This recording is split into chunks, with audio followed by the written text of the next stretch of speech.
We are invited to come and speak about good governance and security in Africa.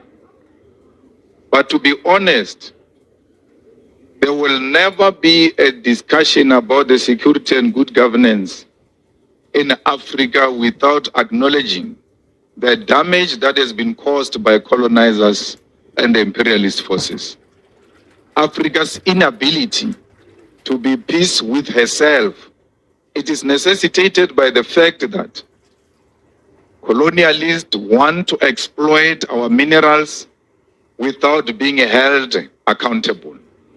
It is the colonialists who are corrupting the leadership of Africa and making sure that those who are not corrupt are replaced by the corrupt puppets who will allow colonialism to continue in the African continent.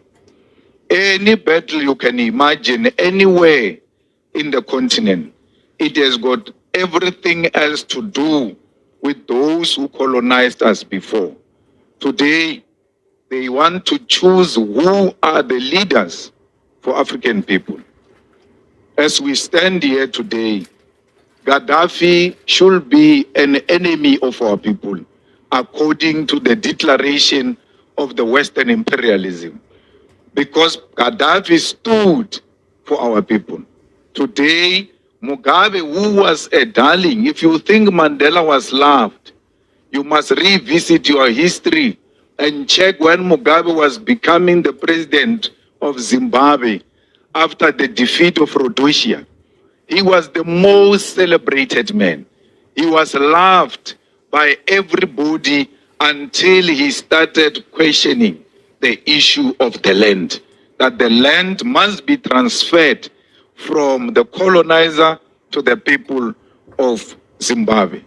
But when he was not advocating for that, especially after the Lancaster resolution, they thought he's one such a gentleman who will allow them to do as they wish, until he realized that he was going to pass on without transferring the means of production into the hands of our people.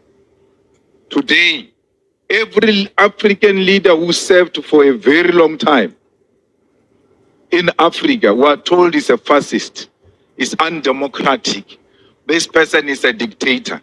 But such words were never said about Queen Elizabeth, who ruled for more than 50 years. And it's not just monarchy, like a Zulu monarchy or Abatembu monarchy. It's a monarchy that has got powers on the political systems of Britain. There's no any prime minister in Britain who can proceed with anything else politically without the go-ahead of the Queen. No one of those prime ministers can declare a war. Only the Queen or the King can declare a war.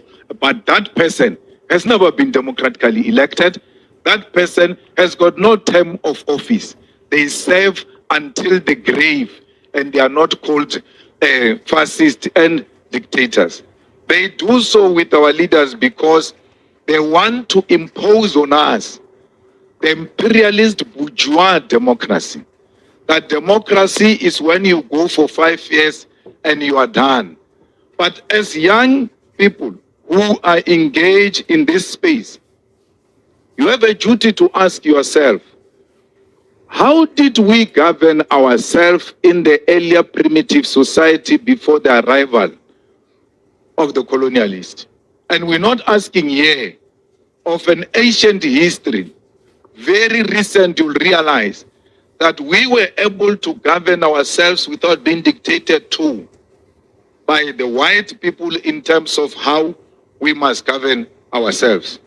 Today, we must be told that a good governance is a governance that complies with IMF or World Bank.